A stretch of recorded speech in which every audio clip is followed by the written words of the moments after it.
നമസ്കാരം. വിശ്വ ഹിന്ദു പരിഷത്ത് അന്താരാഷ്ട്ര organising secretary Milind പരാൻഡെ തിരുവനന്തപുരത്ത് നടത്തിയ വാർത്താ സമ്മേളനം കേരളത്തിലെ മതപരിവർത്തന വിവാഹ മാഫിയകളുടെ പ്രവർത്തനങ്ങളിലേക്ക് വെളിച്ചം വീശുന്നതാണ്. കേരളം ലവ് ജിഹാദിന്റെ പറുദീസയായി മാറിക്കഴിഞ്ഞു എന്ന അദ്ദേഹത്തിന്റെ പരാമർശം അത്യന്തം ഗൗരവകരമാണ്. ഇതിനായി അദ്ദേഹം ഉയർത്തിക്കാട്ടിയത് മധ്യപ്രദേശിൽ നിന്നുള്ള ഒരു പട്ടികവർഗ പെൺകുട്ടിയുടെ കേസാണ്.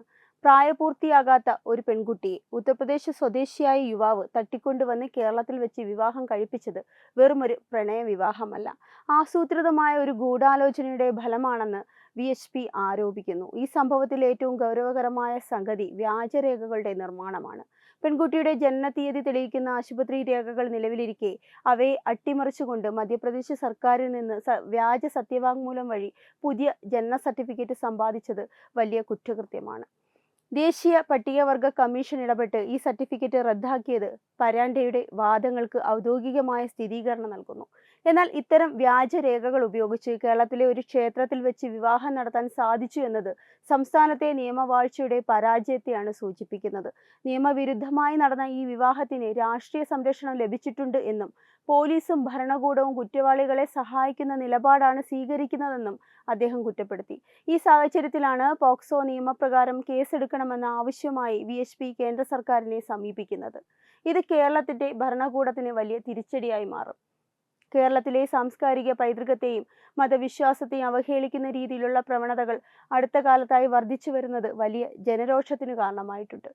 ചേർത്തലയിൽ വിഷുദിനത്തിൽ നടന്ന സംഭവം ഇതിന് ഉദാഹരണമാണ്. ലോകമെമ്പാടുമുള്ള ഹൈന്ദവർ പവിത്രമായി കരുതുന്ന ശ്രീകൃഷ്ണ ഭഗവാന്റെ ചിത്രം ഒരു ഭക്ഷണശാലയുടെ, പ്രധാനമായും കുഴിമന്തിക്കടയുടെ പരസ്യത്തിനായി ദുരുപയോഗം ചെയ്തത് മനഃപൂർവ്വം വിശ്വാസികളെ മുറിപ്പെടുത്താനുള്ള ആക്ഷേപം ആണെന്നുള്ളതും ശക്തമാണ്. ഇത്തരം പ്രവൃത്തികൾ ഒറ്റപ്പെട്ട സംഭവമല്ല, വ്യക്തമായ അജണ്ടയുടെ ഭാഗമാണെന്ന് സമൂഹം കരുതുന്നു. ഇതിനെതിരെ സമാധാനപരമായി പ്രതിഷേധിച്ചവർക്കെതിരെ കടുത്ത നടപടികൾ സ്വീകരിക്കുകയും യഥാർത്ഥ കുറ്റവാളികൾക്ക് ലഘുവായ ശിക്ഷ നൽകി ഒഴിഞ്ഞുമാറാൻ അവസരം നൽകുകയും ചെയ്യുന്നത് ഇരട്ട നീതിയാണ്.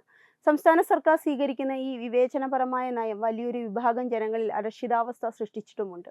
കുറ്റം ചെയ്തവർക്ക് സംരക്ഷണവും പ്രതിഷേധിക്കുന്നവർക്ക് ശിക്ഷയും എന്ന സാഹചര്യം ജനാധിപത്യത്തിന് ഭൂഷണമല്ല. ഇതിനു പുറമെ justice Benjamin Koshy commission report തിരക്കിട്ട് നടപ്പിലാക്കാനുള്ള സർക്കാരിന്റെ നീക്കവും വിവാദത്തിലാണ്.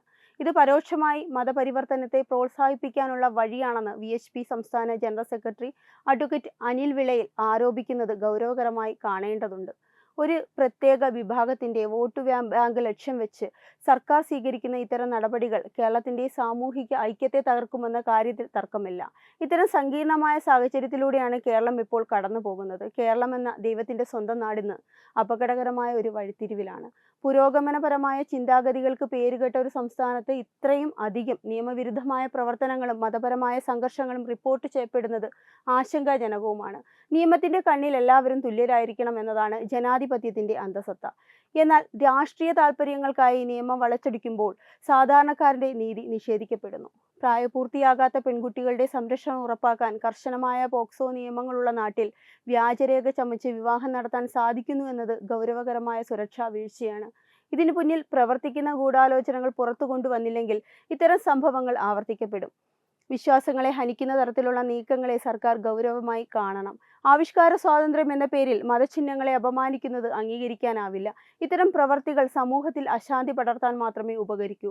സർക്കാർ നീതിപൂർവമായ നിലപാട് സ്വീകരിക്കണം. പ്രതിഷേധിക്കുന്നവർക്കെതിരെയുള്ള അനാവശ്യ കേസുകൾ പിൻവലിക്കുകയും നിയമം ലംഘിക്കുന്നവർക്കെതിരെയുള്ള വിട്ടുവീഴ്ചയില്ലാത്ത നടപടി സ്വീകരിക്കുകയും വേണം. മതേതരത്വം എന്നത് ഒരു വിഭാഗത്തെ പ്രീണിപ്പിക്കലല്ല, എല്ലാ വിഭാഗങ്ങൾക്കും തുല്യമായ നീതി ഉറപ്പാക്കലാണ്. കേരളത്തിന്റെ സാമൂഹിക കെട്ടുറപ്പ് സംരക്ഷിക്കാൻ ഭരണകൂടവും പൊതുസമൂഹവും ജാഗ്രത പാലിക്കേണ്ട സമയമാണിത്. സത്യാവസ്ഥകൾ മൂടിവെക്കപ്പെടാതെ പുറത്തു വരട്ടെ. കേരളം ഇന്ന് നേരിടുന്ന ഈ വെല്ലുവിളികൾ കേവലം പ്രാദേശികമായ തർക്കങ്ങളല്ല, ദേശീയ തലത്തിൽ തന്നെ ചർച്ച ചെയ്യപ്പെടേണ്ട സുരക്ഷാ പ്രശ്നങ്ങളാണ്.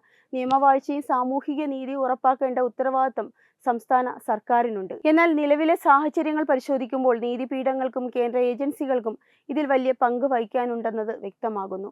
കുറ്റകൃത്യങ്ങളിൽ ഏർപ്പെടുന്നവർക്ക് രാഷ്ട്രീയമായ കവചം ലഭിക്കുന്നു എന്ന തോന്നൽ ജനങ്ങളിൽ നിന്നും നീക്കം ചെയ്യണം. വരും തലമുറയ്ക്ക് സുരക്ഷിതമായ ഒരു കേരളം നൽകണമെങ്കിൽ ഇത്തരം മതപരിവർത്തന ഗൂഢാലോചന മാഫിയകളെ വേരോടെ പിഴുതെറിയേണ്ടതുണ്ട്. VHP ഉയർത്തിയ ഈ വിഷയം കേരളത്തിന്റെ ചരിത്രത്തിൽ ഒരു പുതിയ മാറ്റത്തിന് വഴിവെക്കുമെന്ന് നമുക്ക് പ്രത്യാശിക്കാം. എല്ലാ തടസ്സങ്ങളെയും മറികടന്ന് നീതി നടപ്പിലാകുമെന്നും സത്യാവസ്ഥ ജനങ്ങൾക്കിടയിൽ ബോധ്യപ്പെടുമെന്നും ഉറച്ചു വിശ്വസിക്കുന്നു. സമാധാനവും സുരക്ഷയും നിറഞ്ഞ ഒരു നാടിനായി നമുക്ക് ഒരുമിക്കാം.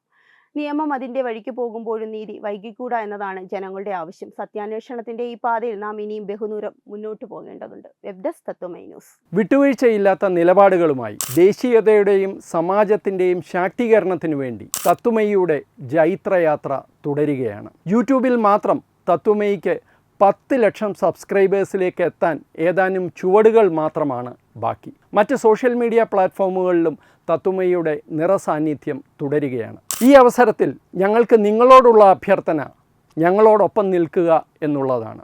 നിങ്ങൾ ഉപയോഗിക്കുന്ന ഏത് സോഷ്യൽ മീഡിയ പ്ലാറ്റ്ഫോം ആണെങ്കിലും ഞങ്ങളുടെ വരിക്കാരാകുക, ഞങ്ങളെ സബ്സ്ക്രൈബ് ചെയ്യുക. നിങ്ങളുടെ സുഹൃത്തുക്കളിലേക്ക് തത്വമയിയുടെ ഈ സന്ദേശം പ്രചരിപ്പിക്കുക. ഞങ്ങളോടൊപ്പം നിൽക്കൂ, രാഷ്ട്രത്തോടൊപ്പം നിൽക്കൂ, ദേശീയതയ്ക്കൊപ്പം സഞ്ചരിക്കൂ.